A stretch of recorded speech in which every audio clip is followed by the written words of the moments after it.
जंगल में बरगद के पेड़ पे मीनू चिड़िया घोंसला बनाकर अपने बच्चों के साथ रहती। एक दिन तूफान आया।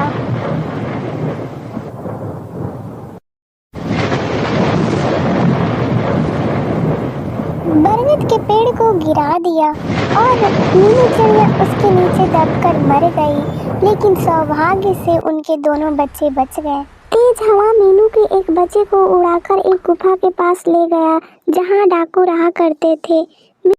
मीनू का दूसरा बच्चा ऋषि मुनि के आश्रम के पास जा गिरा। समय बीतते चला गया और दोनों बच्चे बड़े होने लगे।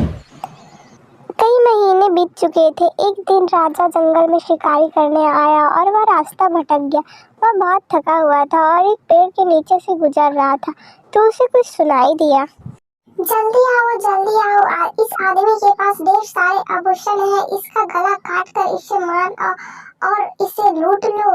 सुनकर राजा हैरान हो गया। तभी उसे गुफा के अंदर से कुछ आवाज सुनाई दिया। खतरा! सरपट दौड़ाते हुए दूर निकल गया। वह घोड़ा दौड़ाते दौड़ाते थक चुका था। आराम करने के लिए वह एक पेड़ के नीचे जाके रुका। एक आश्रम दिखाई पड़ा। उस आश्रम के ऊपर एक चिड़िया बैठी थी।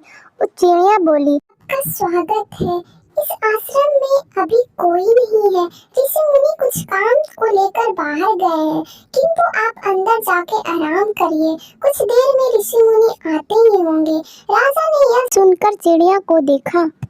वह हूबहू पहले वाली चिड़िया की तरह दिखाई दे रही थी। चिड़िया की बात सुनकर राजा आश्रम के अंदर चला गया। कुछ देर में ऋषि मुनि लौटकर आ गए। राजा ने उन्हें प्रणाम किया। ऋषि मुनि ने राजा को कुछ भोजन पानी का प्रबंध किया। भोजन के बाद कुछ देर आराम कर राजा को जब जाने को हुआ तो उसने सोचा, क्यों न इस बात को ऋषि मुनि से पूछ लिया जाए। हे गुरुवर, आपके आश्रम के ऊपर बैठी चिड़िया हूबहू वैसे ही चिड़िया मैंने कुछ दूर पर स्थित एक गुफा के पास के पेड़ पर देखी, लेकिन दोनों की बोली में बहुत अंतर था। मैं हैरान हूँ एक जैसी चिड़िया होने के बाद भी दोनों में इतना अंतर। गुरुवर बोले, राजन, वो दोनों बच्चे एक ही माँ के हैं और तूफान के कारण बिछड़ गए। एक डाकुओं की गुफा के पास जा गिरी तो उसकी संगत में बह गई, उनकी बोली सीख ली, और एक हम ऋषियों के संगत में बह गई और हमारी बोली सीख ली। सब संगत का खेल है।